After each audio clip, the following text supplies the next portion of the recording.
కొన్ని రోజులు మా మధ్య ఉన్నందుకే మీ చెల్లెళ్ల మీద ఎంతో ప్రేమ పెంచుకున్నాం. అలాంటి బంగారం లాంటి పిల్లల్ని ఎంత దారుణంగా చంపేశారా దుర్మార్గులు. చావు బతుకుల్లో ఉన్న రోగి మా దగ్గరకు వచ్చినప్పుడు చివరి దాకా పోరాడి ఏ రకంగానైనా బతికించడానికి ప్రయత్నిస్తాం. అలాగే మనకి న్యాయం దొరకనప్పుడు ఏ మార్గంలోనైనా సరే చివరి దాకా మనం అందరం పోరాడాలి. అన్నా నువ్వు అను, వాళ్ళందరంతా చూస్తాం. ఆగండి ఆగండి. ఇంకా మీరు మా చెల్లెళ్ళ మీద చూపిస్తున్న ఆదరాభిమానాలకి కృతజ్ఞుల్ని. మీ అందరి అండదండలు ఉంటే చాలు. ఆ దుర్మార్గుల్ని హతమార్చడానికి మీ బంగారు భవిష్యత్తు నాశనం చేసుకోవద్దు. వాళ్ళ సంగతి నేనే చూసుకుంటాను. మీరేం చేసినా మా అందరి సపోర్ట్ మీకు ఉంటుంది సార్.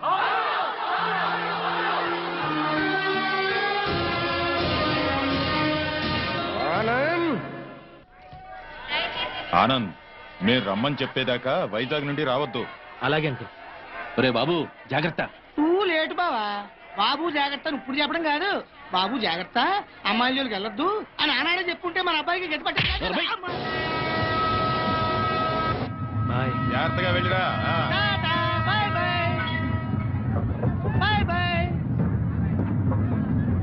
క్లబ్కి వెళ్దాం. అది కాదు బావా. బావా ఏంట్రా? సద్దాం హుస్సేన్ పారిపోయి ఎక్కడో బొక్కలో కాకున్నాడు. అయినా అమెరికా వాళ్ళు పట్టేశారు. నీ కొడుకు బతుకు అంతే ఆ స్వామి చేతిలో. నోరు తెరిస్తే కదా పీకుతున్నావు. ఇప్పుడేం పీక్కుంటా? పిలిచి మాట్లాడవేంట్రా పిచ్చి వెధవ. హలో, స్టేషన్ మాస్టర్ అండి? ఎస్. 3వ ప్లాట్ఫామ్ మీద నుంచి బయలుదేరిన విశాఖ ఎక్స్ప్రెస్ లో నక్సల్స్ బాంబు పెట్టారు సార్. వాట్? అవును sir. Hello Moulali, hello Moula Ali.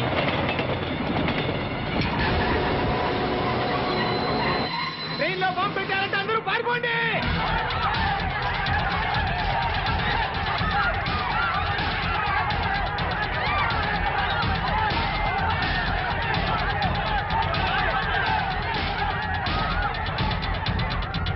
బాబు ఏమైంది?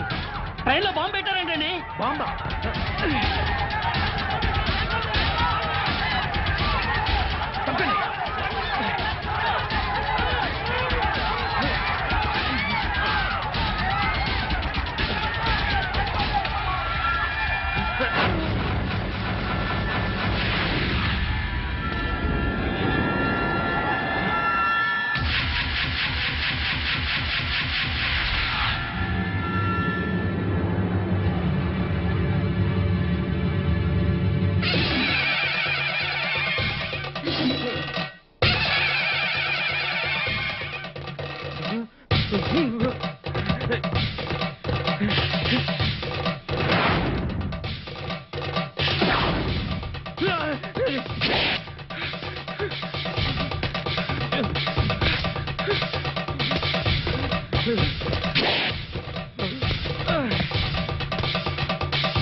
Come on, hurry up. Come on, quick.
Raghu, yes sir.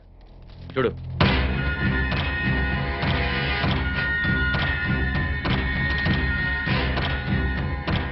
Sir Anand చచ్చిపోయాడు సార్.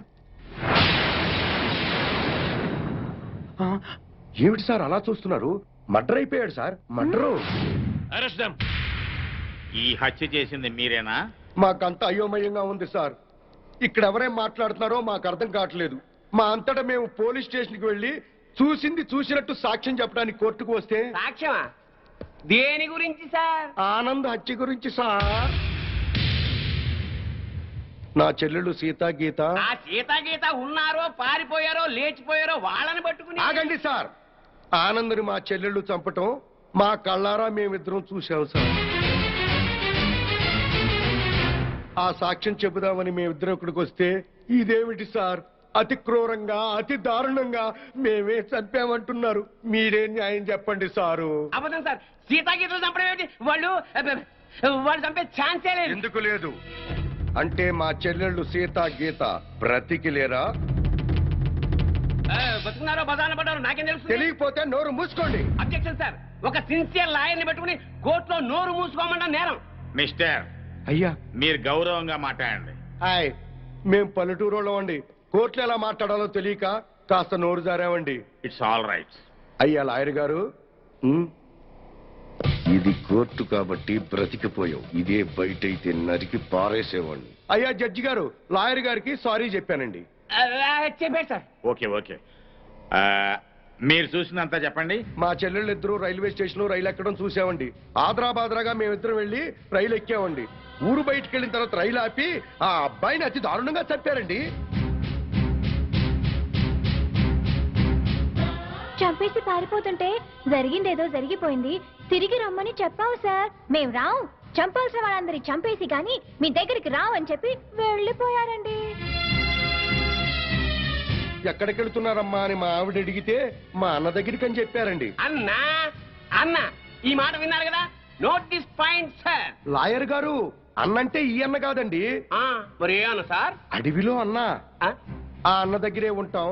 అక్కడికైతే ఎవరూ రారు. ఆ అన్నే మాకు అండ, ఆ అన్నే మాకు కొండ అని అన్నారండి. ఎవరు బాబు ఆ కొండ?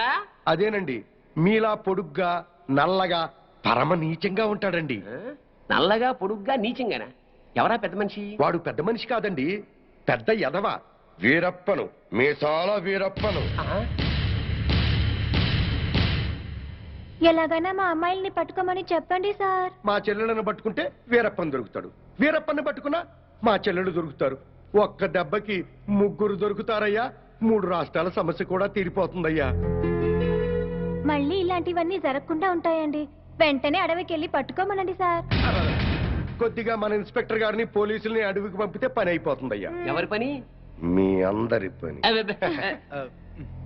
ఈ కేసులో మేమే ప్రత్యక్ష సాక్షులం, నిందితురాళ్ల ఆచూకీ కూడా చెప్తాం అని చెప్తున్నా ఈ స్వామి కనకమహాలక్ష్మి దంపతుల మాటల్ని పరిగణనలోకి తీసుకుని ఈ హత్యలో సీతా గీతలు చేశారనే అనుమానంతో పోలీస్ డిపార్ట్మెంట్ ని సత్యమంగళం అడవుల్లోకి వెళ్లి సీతా గీతలతో పాటు వీలైతే వీరప్పన్ని కూడా పట్టుకోవాల్సిందిగా ఆదేశాలు జారీ చేయటమైంది.